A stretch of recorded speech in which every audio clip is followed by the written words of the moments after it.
Hey guys, how's it going? Kripparrian here. Today I want to bring you guys an artifact video where perhaps I can forward your understanding of the game. There's been some pretty cool tournaments that have been broadcast lately, so some people are actually starting to tune in.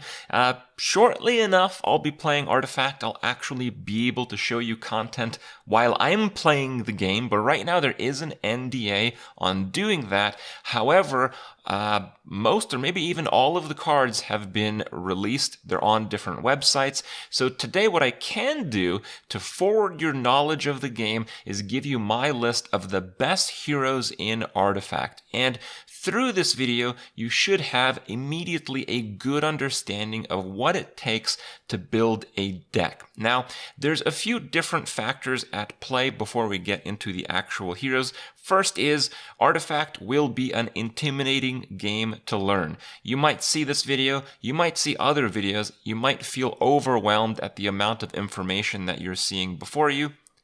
Take your time, be patient. It is by nature a very complex game, so don't worry about it. If you want, you can just watch this video an extra time, or like 5 extra times. I would love it if you did.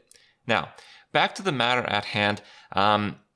Heroes are the core of every deck in Artifact, but my list today will kind of put the heroes in a bit of a vacuum.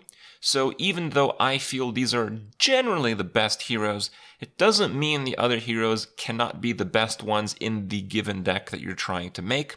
This also considers generally constructed play from Artifact. So if you're playing the arena mode, the gauntlet mode, you really have to play very differently.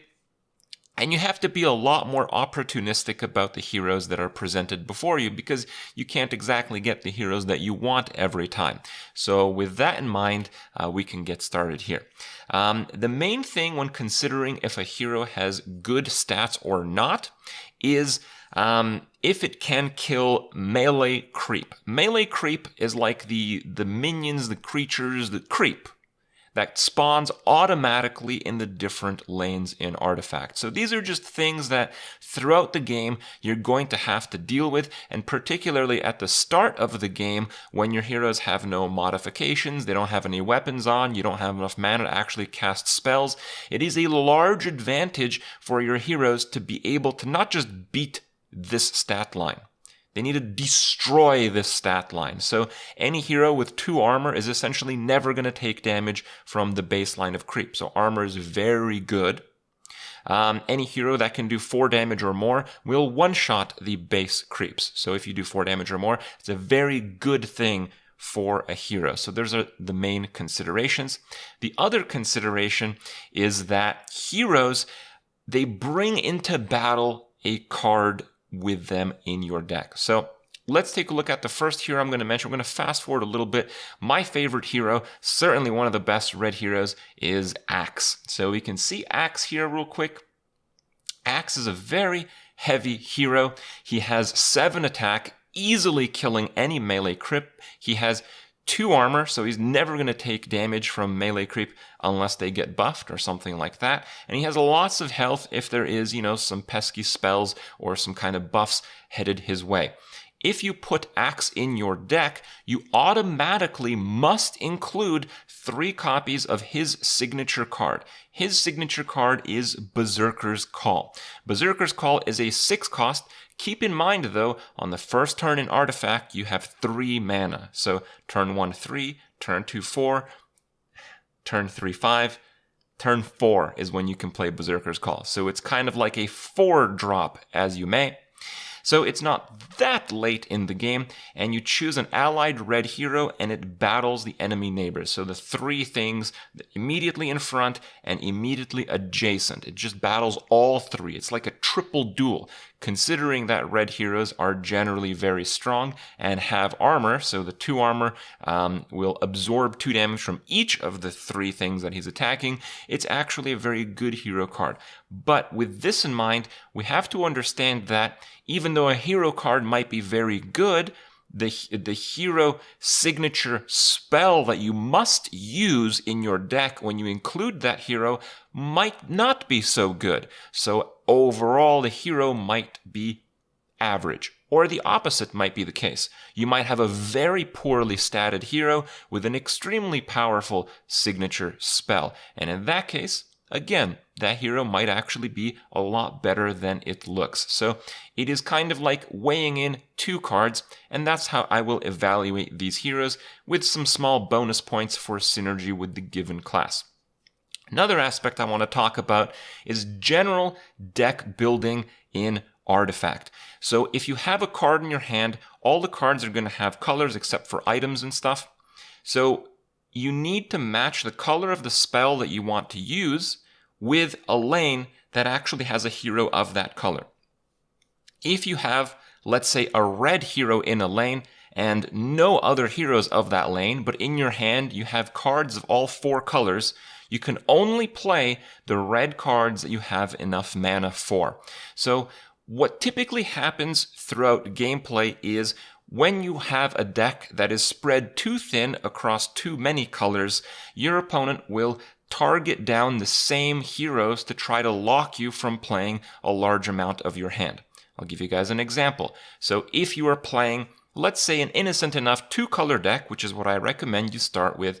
Let's say you're playing red and blue heroes, which essentially means you can play red and blue spells. If you have 4 red heroes and 1 blue hero, if your opponent instantly kills or attempts to kill your blue hero the instant it gets on the board every time, you'll find yourself unable to actually play the blue part of your deck. That's why it's important to have at least a couple of heroes of each color, at least. And that's also why it's important to have some kind of strong heroes that can have some presence on the board. And that's why it's very difficult to run a deck with more than 2 colors, because your opponent will typically single target the heroes that you don't have very many of. Now, another thing to consider is that the different colors in Artifact have very different properties. Red heroes are not by design supposed to be balanced against blue heroes. Red has by far the best heroes. The red thing in general in Artifact is really good heroes and modify your heroes. Modifications are permanent buffs. So if your heroes die, when they come back 2 turns later, they will still have those buffs that you cast on them before they died the last time. Those are modifiers. Okay? So red is big heroes, modifiers, kill stuff lightly. Blue is super crappy heroes, by far the best late game and mid game spells in the game. But again, because you can only play a spell if you have a corresponding hero in the same lane that you want to use that spell in, even though you have the best spells, it's typically very difficult to keep your heroes alive. Black focuses on single target removal. Black is exceptional at removing other heroes from the board, and black has very good heroes, but not quite as good as red, as I don't believe any of them, in fact, have any armor. So they're very strong on like a one-on-one, death match, but they're not very good on sustaining round after round against many waves of creep. Green focuses mostly on supportive cards, healing up the board, buffing up the board, buffing up how much mana you have, kind of like a ramp. Green heroes are health stacked. Green heroes overall have the most health, but their attack is very low. With item modifiers, green heroes can actually become extremely strong, but green, I think, struggles to play as a standalone color. You can play monocolor, I think, of all the other 3 colors, but green is typically there to support a more refined strategy that is often brought to by the other 3 colors. With that in mind, you have 5 heroes in the deck, and you when a game starts, you get to choose which 3 heroes open up in your different lanes. So it's very important when you're coming up with like a 2-color deck to have, perhaps, like if you're playing red and blue, the best heroes coupled with the worst heroes, perhaps you want to have most or maybe even all red heroes deploy in the first turn so you don't instantly lose lanes. Now, there are always exceptions in Artifact. I've played mono blue decks with exclusively garbage heroes, and I've actually won a decent number of those games. So Even if you think it might not work, Artifact is new enough and experimental enough that you can certainly try to make it work yourself. Good. I think we got all the basis. Let's talk about the best heroes in the game. I chose 4 heroes from each color that I think are overall the best ones. But again, this doesn't fit every scenario, and it certainly doesn't reflect what happens in Gauntlet, the arena mode. For red heroes, and there's a lot of competition for red heroes because high power level heroes is the definitive trait of playing red in Artifact. Axe is my favorite. Axe is a 5-star hero in terms of stats. He is about as good as it gets, and his hero card, I would say, is like a 4-star hero card. It is removal, but you need to have the bigger heroes, but you're playing red, so you usually do have the bigger heroes. And that just makes Axe overall an extremely strong hero. Another hero I think about as good as Axe is Legion Commander. Legion Commander is one of the highest rated heroes in the game by most of the people who play Artifact. Legion Commander has 6 attack, 1 armor, 8 health. Not the best stats. It has a little bit of retaliate, so whenever it gets attacked, it deals some damage back to the attacker. That's not really a big deal either. What is a big deal is the signature card for the Legion Commander. It's a 2-cost card that's very strong. You choose an allied red hero and any other unit and they battle each other. So it's a 2-cost, typically works as hard removal. Because you start the game with 3 mana in each of your lanes, any card that is good and costs less than 3 mana is like exceptional. So this card is a good card, but most cards below 3 mana are terrible. And because you need low-cost cards to actually play things when a game of Artifact begins, while the hero, I would still rate a 5-star in terms of stats, the hero card for Legion Commander is like a 5+. Okay, it's like insane. Duel is amazing. And I also want to add to the list Bristleback. Bristleback is another very good hero. Most people don't hold Bristleback in that high regard. While he has the highest overall stats, 8 attack and 12 health, and whenever he kills a hero, through attacking that is, he gets permanent 2 armor, modified by 2 more armor.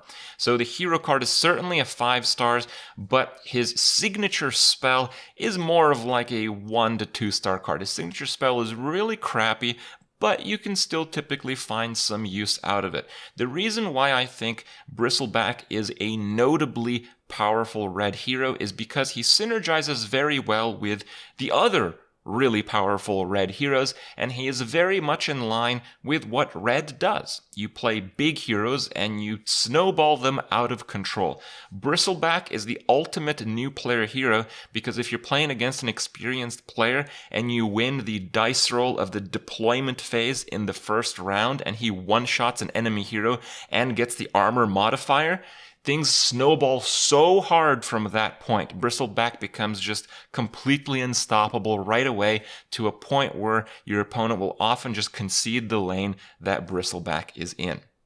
The final red hero I want to highlight is Tidehunter. Tidehunter is one of the most unusual heroes in the game in terms of stat lines. It has 2 attack, 1 armor, but red has a lot of modifiers to buff these stats, so it's not as bad as it might look. But he's got 18 health, which is insane.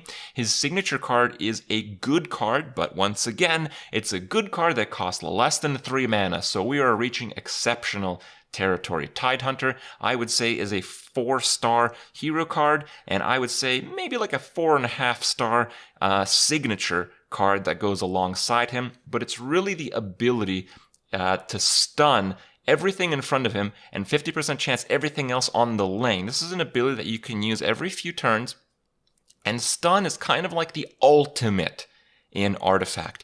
Stun makes it so if you stun a hero, your opponent cannot play cards through that hero. So if your opponent has only 1 hero in that lane, and he would normally be able to play cards from his hand because they match the color of that hero, if that hero is stunned, your opponent can no longer do that.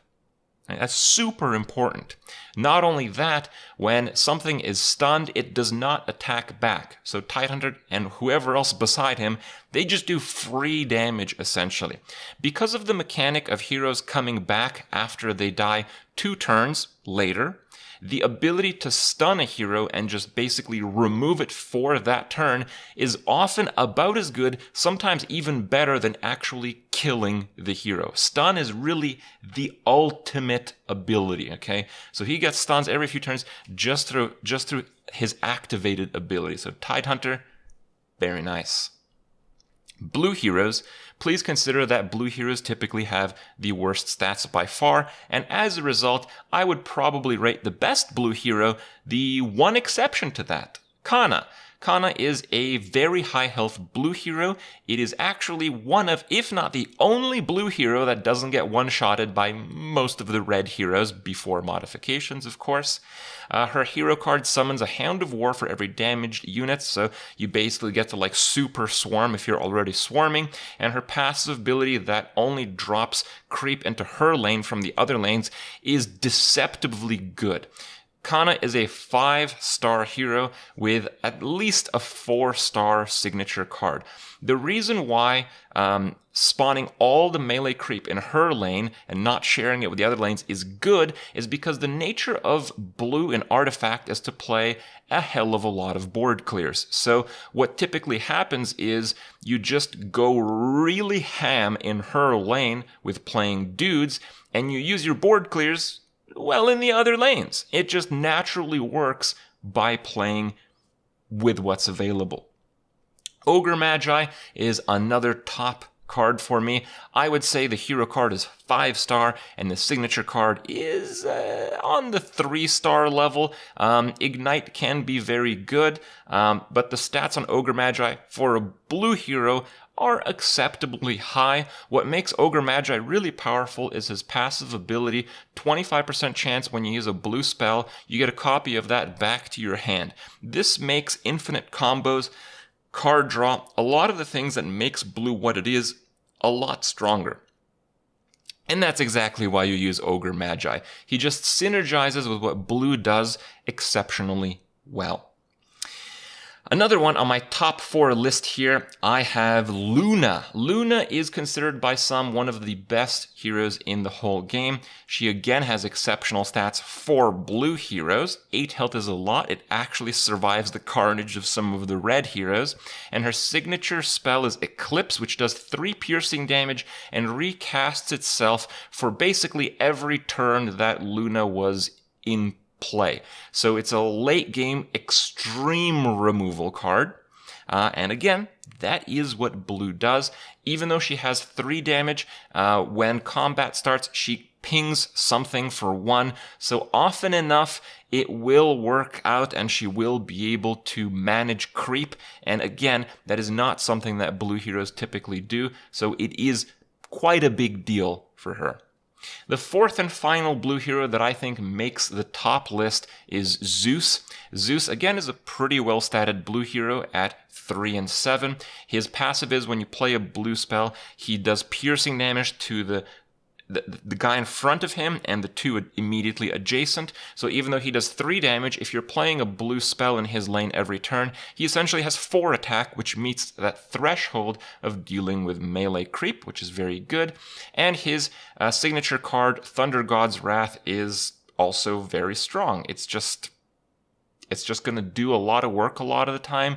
Piercing damage in all lanes is deceptively powerful, because if you have Zeus in perhaps the first lane, you can hit your opponent's heroes in lane 2 and 3, and if you kill them, you might actually effectively skip your opponent's chance to play cards. Because if your opponent has a weak hero in lane 2 and you kill it with Thunder God's Wrath, he might no longer have any heroes in lane 2, again, effectively denying your opponent's mana that round on that tower, which is a very powerful effect.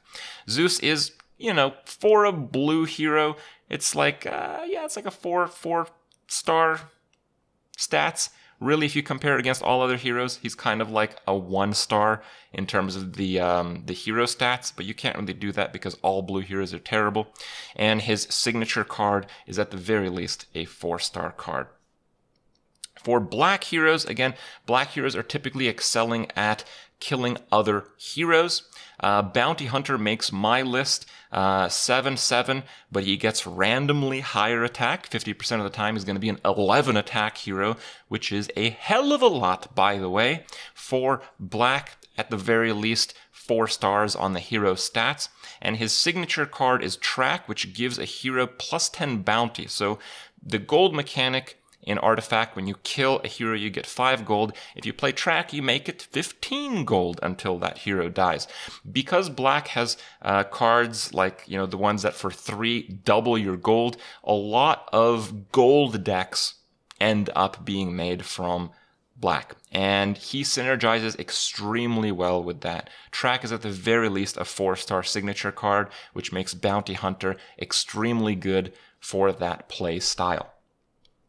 Phantom Assassin is another one of my favorites. Phantom Assassin is a 6/8, so extremely high stats, but she does 4 extra to all heroes when she's attacking them, so her stats are actually easily 5 stars as a hero, and her hero card, Coup de Grace, is very good. If it didn't have the random discard mechanic, it would be a 5-star, but I'd probably go 4, maybe 4.5 star on this card. It is very good, but you can only use it on the lane that she's in, so you can't use Coup de Grace to deny plays. Like if you have her in lane 1, you can't Coup de Grace your opponent's hero in lane 2, for example. And there's a lot of black cards that do allow you to do that, which again makes it not exactly in my mind a 5-star signature spell, but it's still very good. It's one of the only ways you're going to get rid of those extremely juiced up red heroes. Next up, we got Sniper. So Sniper is a pretty good hero card. 5/6 is rather low, but every 3 turns he can deal 5 damage direct. So I don't know, let's call it 4 stars on the hero card, but his signature card, Assassinate, is notably insane. It's a 7 cost, which is rather high, but it does 10 piercing damage to any unit in any lane. This is the money right here, okay? That signature card is mind-blowing.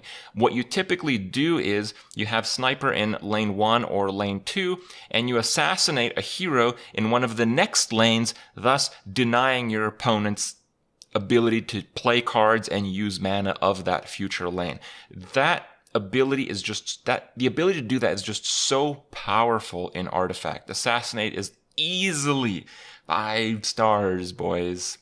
And lastly, for the black heroes, I have to give a shout out for Necrophos.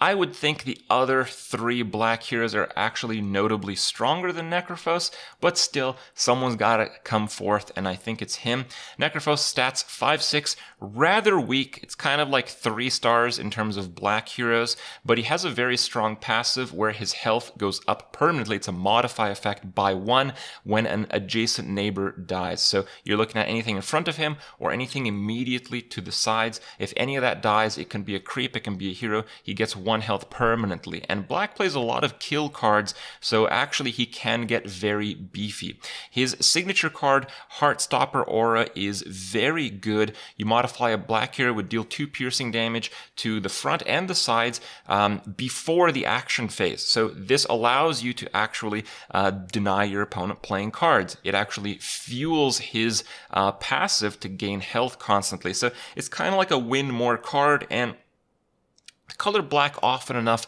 plays very all-in at the start of the game. So again, it works quite well with the theme. Heartstopper Aura, I would say at the very least a 4-star card there. For green heroes, personally, I like the green heroes that have a lot of sustain, a lot of buffs, and a lot of stats. Green, I feel, is largely a support color.